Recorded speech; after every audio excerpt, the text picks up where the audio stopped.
बिल्कुल, कई नेताओं ने कहा, ये आपने देखा होगा कि कई पॉलिटिकल पार्टीज़ की तरफ से बात आई कि आप इतने अब तो बड़े। बीजेपी से भी विरोध हो रहा है। बिल्कुल, बीजेपी से विरोध हो रहा है क्योंकि एक्चुअली अगर इतना बड़ा तबका है जो उसकी विश्वविद्यालयों में नहीं है, इनविजिबल है। विश्वविद्यालयों में देखिए आप 4% प्रोफेसर ओबीसी के हैं, दलित आदिवासियों की कितनी सीटें खाली हैं, तो ये लोग हैं नहीं। अब 70% 72% EPW sorry economic and political weekly कहता है कि भारत के जो कैंपसेस हैं उसमें 50% का रिजर्वेशन होने के बावजूद भी, हालांकि 10% का ईडब्ल्यूएस का भी जुड़ गया है, उसके बावजूद भी भारत का जो विश्वविद्यालय का स्पेस है उसमें अपर कास्ट 70% है। और इस बात को भी समझिए, वाइस चांसलर का आंकड़ा ले लीजिए, 46-47 जो भी सेंट्रल यूनिवर्सिटीज हैं उसमें 5 ओबीसी हैं, और उसमें भी ओबीसी एक जेएनयू की हैं, कहती हैं कि ओबीसी हैं, उनकी माँ ब्राह्मण थी। सोवियत रूस में उनकी माँ तमिल और तेलुगु पढ़ाती थी, वहीं उनका शुरुआती पढ़ाई लिखाई हुई। उनके पिताजी एक आईएएस ऑफिसर थे, पत्रकार से आईएएस ऑफिसर बने थे, वो टेक्निकली ओबीसी आते थे, लेकिन वो ओबीसी नहीं है। और देखिए वो कितने ओबीसी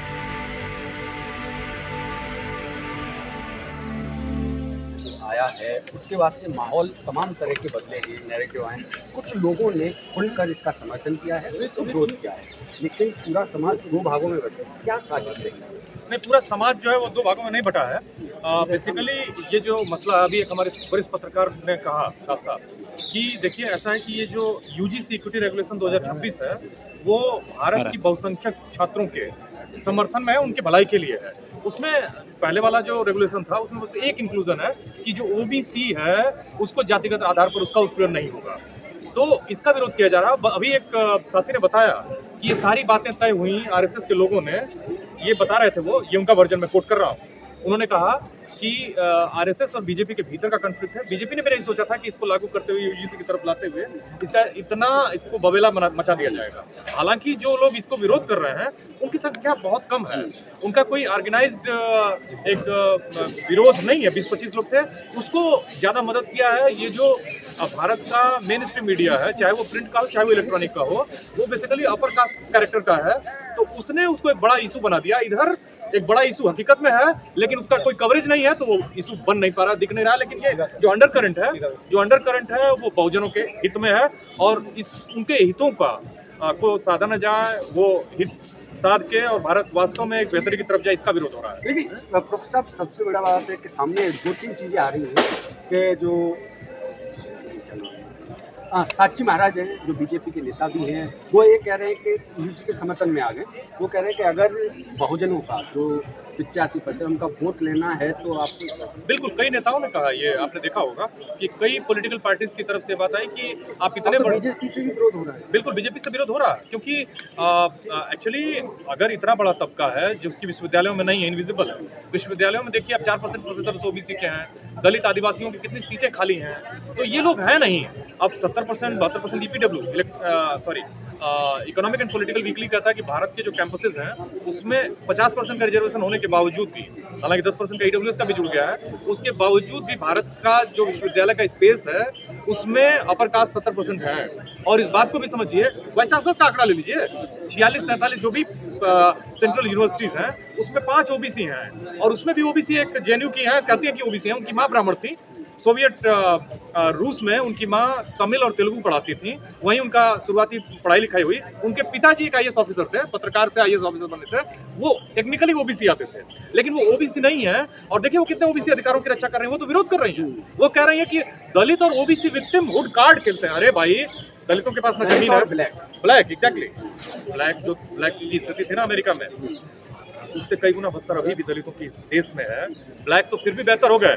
आपने आज मैं यहाँ आने से पहले मेरी 12वीं में एक ब्रुकर टी वाशिंगटन का एक छोटा सा एक्सर्प्ट था, उसको मैंने निकाल के पढ़ने की सोची। अभी जाऊंगा तो पढ़ूंगा, मैं बार बार मैं पढ़ता हूँ। पढ़ने पे एक ऊर्जा मिलती है। ब्रुकर टी वाशिंगटन एक ब्लैक थे, गुलाम थे, और उनको एक इंस्टीट्यूट में अमेरिका में एडमिशन लेने गए। उसके प्रिंसिपल, वहाँ ब्लैक्स को एडमिशन नहीं मिलता था, उनको जब लेके गए तो प्रिंसिपल ने कहा कि क्या मैं तुम्हारा टेस्ट लूंगी, तुम इस जगह को ऐसे साफ करो कि मैं कन्विंस हो जाऊँ। उस आदमी ने, चूंकि वो बहुत दूर पैदल चल के गया था, 50 किलोमीटर, और वो लिखता है माई स्ट्रगल फॉर एन एजुकेशन, उसने ऐसे साफ किया ना, अपना शर्ट निकाल के उसको रगड़ा, इतना रगड़ा कि वो प्रिंसिपल आई और इतना इंप्रेस हुई तो उसने इमीडिएटली, उसको कोई वैकेंसी नहीं थी, उसको एडमिशन नहीं देना था, लेकिन उसके बावजूद उसने उसके श्रम से उसको एडमिशन दे दिया। तो उनका जो संघर्ष है, जेसी ओवेंस का नाम सुना होगा आपने, बहुत बड़ा लॉन्ग जंप का ओलंपिक गोल्ड मेडलिस्ट था, जिसको आज तक कोई पीछे नहीं छोड़ पाया। तो आपने कभी मौका दिया नहीं, जिनको जहाँ होना चाहिए वो नहीं है, तो कैसे देश बेहतर बनेगा? आपने हर जगह दरवाजे बंद कर रखे हैं, चाबियां आपके पास है। तो बेसिकली ये एक ऐसा प्रयास है ताकि बहुजनों को रोका जा सके, उनको किसी भी हालत में एक्सेस न दी जाए, विश्वविद्यालयों में आने न दिया जाए। लेकिन इतना सब कुछ है, लेकिन वो ये दावा कर रहे हैं कि हम तो ऑक्सफोर्ड को टक्कर दे रहे हैं, हमारे लोगों को कहाँ ऑक्सफोर्ड को दे रहा है? जेएनयू भारत के एक बेहतरीन विश्वविद्यालय था, उसको भी अब दिल्ली विश्वविद्यालय में देखे ना, तो आज पढ़े लिखे हैं। दिल्ली विश्वविद्यालय में एक प्रिंसिपल है, पता करिए क्या नाम है उसका। उन्होंने कहा कि हम रिसर्च कर रहे हैं, ये साइंस के द्वारा प्रूव है कि कोई भी एनिमल और कोई भी प्राणी, जैसे आप अभी 2-3 घंटे बाद आप अपना भी ह्यूमन जो साफ करते हैं आप, तो जो वेस्ट है, टॉक्सिक एलिमेंट्स हैं शरीर के, वेस्ट मटेरियल है, वो निकालते हैं। आप रख नहीं सकते हो, साइंस कहता है कि आप रखोगे तो बीमार हो जाओगे। तो अब आप कहती हैं, वो प्रिंसिपल महोदया कहती हैं कि गोबर से हम लोग रिसर्च करेंगे। उन्होंने अपने ऑफिस के चैम्बर को गोबर से लीप दिया, और कई, वो तो बात जो है सो है, कई करोड़ रुपए इन्होंने हड़प लिए हैं गोबर और गोमूत्र के रिसर्च में। गलगोटिया में 350 करोड़ का प्रोजेक्ट था, वो 2.5 लाख का कुत्ता, जिसको ऑनलाइन इन लोगों ने चाइनीज माल को खरीद के 350 करोड़ रुपए, भारत के बहुजनों का जो टैक्स का पैसा है, आप डायरेक्ट टैक्स भी देते हो, आप इनडायरेक्ट टैक्स भी देते हो, आपके पैसे को उन्होंने हड़प लिया। आप सोचिए ना, एक और बड़ा घोटाला है जो इस तरह के प्राइवेट यूनिवर्सिटीज खेल रही हैं, वो है गलगोटिया यूनिवर्सिटी का।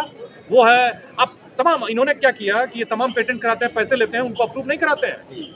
और आप देख लीजिए, अप्रूवल अभी भी आईआईटीज और भारतीय इंस्टीट्यूशन से उनमें ज्यादा है, इनमें अप्रूवल रेट नहीं है। मेरिट होने का दावा क्यों करते हैं, किस बेस पे करते हैं? मनुस्मृति के बेस पे करते हैं। हाँ। मनुस्मृति जो इनकी किताब है, वो कहती है कि तुम जन्मजात सर्वश्रेष्ठ हो, इस आधार पर वो दावा करते हैं। भारत के बहुजन दावा नहीं करते हैं, उनको दावा करना होगा, उनको कहना होगा कि हम इंसानियत और अपनी क्षमता के बल पे, अपने श्रम के बल पे ये दावा करते हैं कि हम तुमसे श्रेष्ठ हैं, और हम ही इंसानियत मानवता की स्थापना करेंगे इस देश में, हम ही भारत को विश्वगुरु बनाएंगे। तुम्हारी विचारधारा जो है वो तो भारत को विश्व के गर्त में ले जाती है। अच्छा, पहले से जो रेगुलेशन लागू था, उससे और इसमें क्या अंतर आप देख रहे हैं? दूसरे रोहित एक्ट की जो बात हो रही है, वो इसमें शामिल कराने में आगे क्या स्टेप है? पहला तो ये सवाल जो आपने कहा कि उसमें क्या अंतर है, मैंने अपनी शुरुआत में ही क्लियर कर दिया था कि जो 2012 का रेगुलेशन था, उसमें बस ओबीसी एक बड़ा तबका है। मैं आंकड़ा बताता हूँ, 2014 से लेकर 2021 के बीच में 122 बच्चों ने विश्वविद्यालयों में आत्महत्याएं की हैं, जिसमें 24 दलित समाज से हैं, 3 आदिवासी हैं, 41 ओबीसी हैं। ये कास्ट के हिसाब से डिस्क्रिमिनेशन है, आप पढ़ लीजिएगा, ऑनलाइन रिकॉर्ड है इसका। बाकी जो आत्महत्याएं हुई हैं तमाम विश्वविद्यालयों के दूसरे कारणों से हुई, 122 में। तो भारत सरकार ने इसमें जाति का, एक्चुअली ये कमेटी थी, सुप्रीम कोर्ट ने ही कहा था, तो उस संसदीय कमेटी ने रिकमेंड किया कि ये जाति के आधार पर जो उत्पीड़न है, इसके लिए इसका एक रेमेडी ऑफर की जानी चाहिए। वो किया गया, तो कुछ लोगों ने बवाल किया, सुप्रीम कोर्ट ने स्टे लगा दिया। पहली बात। दूसरी बात आपने क्या पूछी थी? Rohit act. Rohit act actually full proof वो व्यवस्था करता है, खास करके दलित, आदिवासी और पिछड़े छात्रों का। तो रोहित एक्ट के लगने से कोई इस तरह का दुस्साहस नहीं आप मानते हैं कि अभी जो रेगुलेशन आया है उसमें बहुत कमी है। जैसे मैंने उसको पढ़ा है, और मैं आपको बताऊं कि उसमें सबसे बड़ी कमी क्या है कि इंस्टीट्यूशन का जो हेड है वो उसका चीफ होगा। उसमें एक्चुअली आबादी के हिसाब से 60% ओबीसी, एससी, एसटी भागीदारी होनी चाहिए। उसमें 3 प्रोफेसर की बात है, दिव्यांग की बात है, एक नॉन टीचिंग ऑफिशियल की भी बात है, तमाम तरह के लूपहोल्स हैं उसमें। मैंने अभी आंकड़ा दिया ना कि भारत की जो 50 केंद्रीय विश्वविद्यालय, उसमें 5 ओबीसी हैं, 1 दलित है, 1 आदिवासी है, वाइस चांसलर। तो सारे हेड तो वही हैं इंस्टीट्यूशन के। तो वो आप बोलिए कि अगर इनके अधिकारी हैं वाइस चांसलर, और ये प्रोफेसर या डीन है, इनको तमाम काम पड़ते हैं, वो रोक लेंगे उनका, अगर वो उनके हिसाब से जजमेंट नहीं लेंगे। आप जानते हो कि प्रैक्टिकल चीजें नहीं है। तो भारत में कैसे काम हो रहा है आप देखिए, आप देखो ना कि भारत में कितने प्रोफेसर हैं, कितने प्रोफेसर आए हुए हैं इस मीटिंग में, कितने प्रोफेसर आ रहे हैं? बहुत कम हैं जो अपने सामाजिक सरोकारों को, बाबा साहब भी वकील थे, कोलंबिया से पढ़े थे, बहुत वकील थे, दलित और ओबीसी सब, लेकिन कितनों ने अपने समाज को पेबैक किया। प्रोफेसर साहब, क्या ये पॉलिटिकल परेशानी भी है बीजेपी के लिए कि पहली बार यूजीसी में ओबीसीज को स्थान दिया गया, यूजीसी गाइडलाइंस में? क्या ये यूजीसी में ओबीसीज और एससी एसटीज के यूनिटी को खतरा मानते हैं पॉलिटिकली? क्या ये भी परेशानी हो सकती है? देखिए, ऐसा है कि जब से बीजेपी आई है, ये यूनिटी बेसिकली क्या है कि जो ओबीसी, एससी, एसटी है, उसको इन्होंने नज़दीक लाया है। नज़दीक का मतलब है कि देखिए, बाबा साहब ग्रेडेड इनइक्वालिटी की बात किया करते थे, ग्रेडेड इनइक्वालिटी। वो कहते थे कि जो जाति व्यवस्था है ना, चौमंजिला इमारत की तरह। एक्चुअली इसमें जातियों के विदिन जो उपजातियां, उसमें भी श्रेष्ठता और निम्नता का पैमाना है। तो बाबा साहब यही कहा करते थे कि ओबीसी अपने को श्रेष्ठ समझता है दलितों से, आदिवासियों से। उस दूरी को थोड़ा सा कम किया है, ज्यादा कम किया, क्योंकि इन्होंने अपना उत्पीड़न बढ़ा दिया, इन्होंने उत्पीड़न खूब किया। जैसे 5000 लोगों का इस विश्वविद्यालयों में, दिल्ली विश्वविद्यालय में अपॉइंटमेंट हुआ है। आप पता करिए ईडब्ल्यूएस क्या है। आपको मिलना चाहिए था रिजर्वेशन, तो जो होना चाहिए था SC ST और OBC को प्रोपोर्शन पहले होना चाहिए था।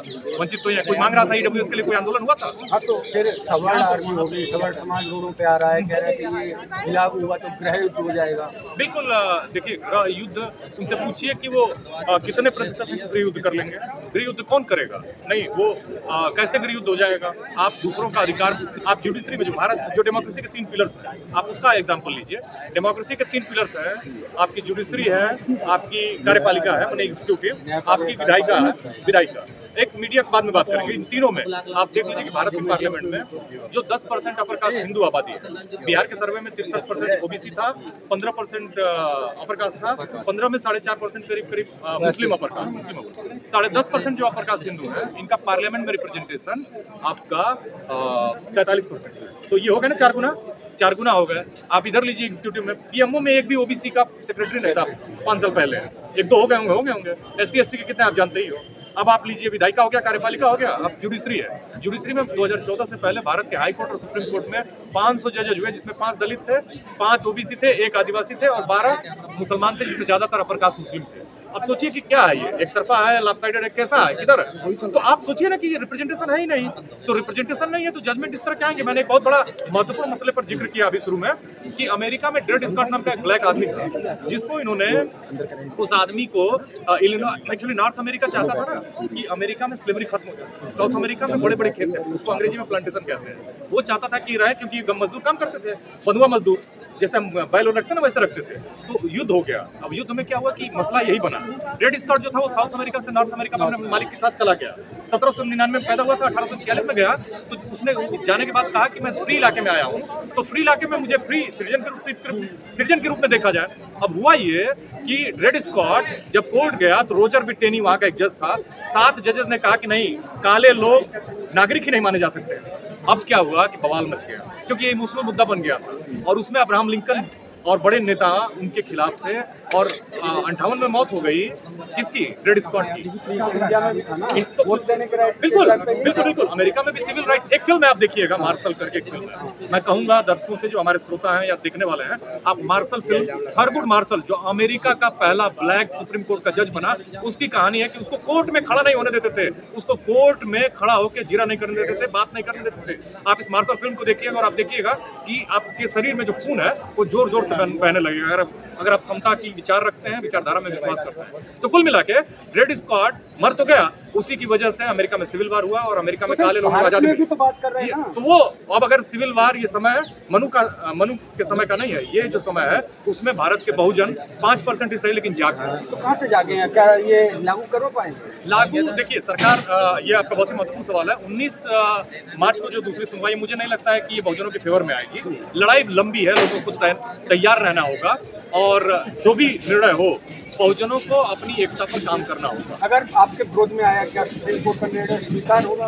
बिल्कुल स्वीकार होगा, क्योंकि सुप्रीम कोर्ट इस देश की सबसे ऊपर की कोर्ट है। लेकिन अगर लोगों को लगता है कि इसमें उससे असंतुष्ट है, तो सबसे बड़ी पार्लियामेंट जो है वो देश की रोड है, सड़कें हैं, आपकी कोर्ट है, लोगों की कोर्ट है। लोगों की कोर्ट से बड़ी कोर्ट कोई कोर्ट हो ही नहीं सकती। ठीक है।